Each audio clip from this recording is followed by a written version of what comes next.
Jeff Bezos and Pierre Omidyar had simple "why didn't I think of it" ideas to cash in on the internet boom.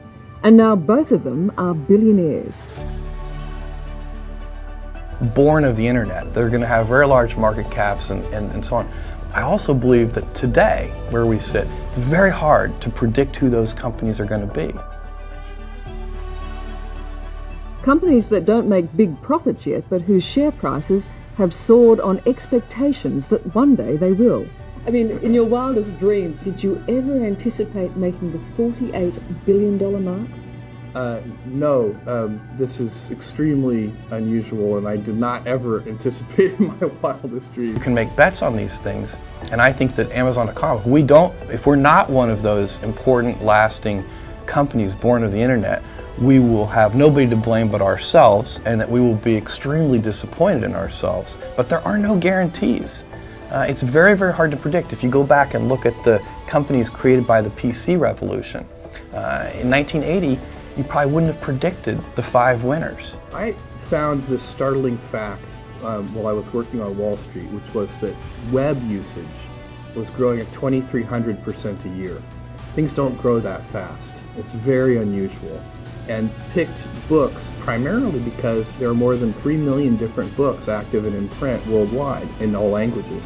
So when you have that huge number of products like you do in the book category, you can build a store online that can only exist online. I believe that if you can focus obsessively enough on customer experience, selection, ease of use, low prices, more information to make purchase decisions with, if you can give customers all that, plus great customer service, and with our toys and electronics, we have a 30-day return policy.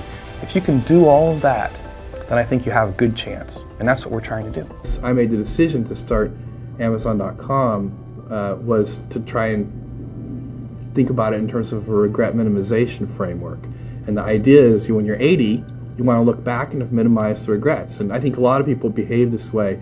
Just very few of them speak of it in such a nerdy way. They were sleeping pretty well because I told them that they were going to lose their money for sure. Did you? I did. Because with that distribution center space and half a dozen distribution centers around the country, it allows us to get product close to customers so that we can ship it to customers in a very timely way, which improves customer service levels. That's what we're about. If there's one thing Amazon.com is about, it's obsessive attention to the customer experience, end to end. And that's what those distribution centers are. But you're not a pure internet play. It doesn't matter to me whether we're a pure internet play. What matters to me is do we provide the best customer service. Internet, schminternet, that doesn't matter. Found this startling fact while I was working on Wall Street, which was that web usage was growing at 2,300% a year. Things don't grow that fast. It's very unusual. Picked books primarily because there are more than 3 million different books active and in print worldwide in all languages. So when you have that huge number of products like you do in the book category, you can build a store online that can only exist online. Anybody who, when we started almost 4 years ago, who would have predicted this kind of success would have needed to have been institutionalized, tied up in multiple straitjackets, and because it's not predictable. It's a very unusual business situation.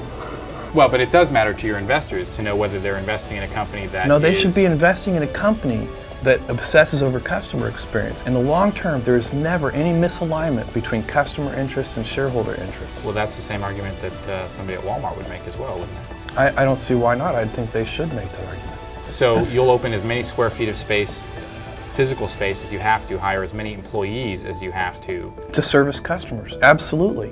And we'll do it as rapidly as we can. That's a very cost-intense proposition. Not compared to opening an equivalent network of retail stores. So if you open a bunch of chain stores, look, when we open a distribution center, we're opening places that may have, where we may pay 30 cents a square foot for a lease, instead of paying $7 a square foot, which you might pay in a high-traffic retail area.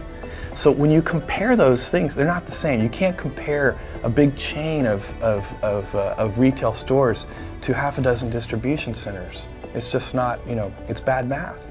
Whichever side of the argument you believe, you're making what seems to me to There's be. only one side, which is obsess over customers. One of the things that I think about, and I try to get everybody here at Amazon.com to think about, because there are a whole bunch of shareholders here at Amazon.com. Everybody in the company has stock options.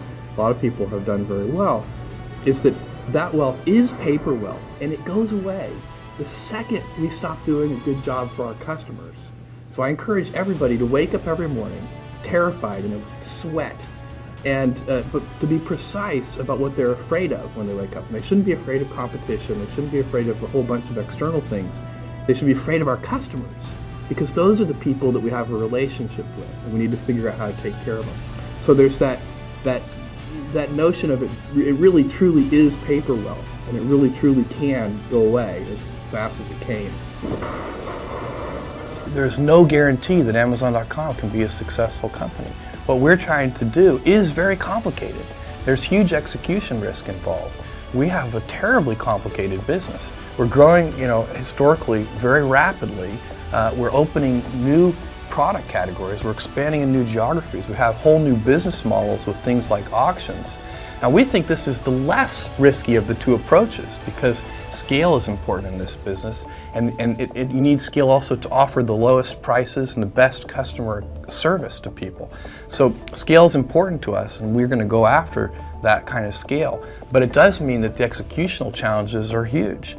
And so you'll find a bunch of people back in Seattle and around the world working very hard to make sure we service customers at the level that they're used to, and then even improving that.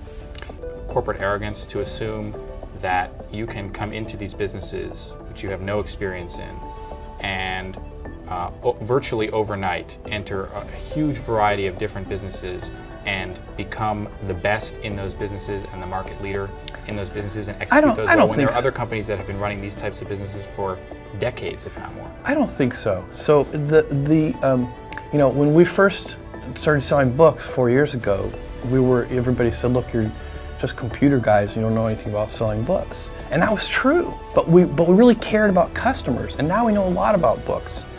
And when we first started selling music, people said the same thing, but we hired the right people. So we don't do this in a vacuum. We go out and hire the best industry experts in each of these categories. That's the same with toys and electronics. So, we take this very seriously. We take the commitment to the customer very seriously, and we're not about to release something or announce something before it's ready. This truly is day one. This is a world where there are going to be thousands and thousands of successful companies created. It's not going to be a winner-take-all type of environment. I did my first line of cocaine at the age of 22. The best thing you can do is start putting things together around you. There's plenty of things to put together.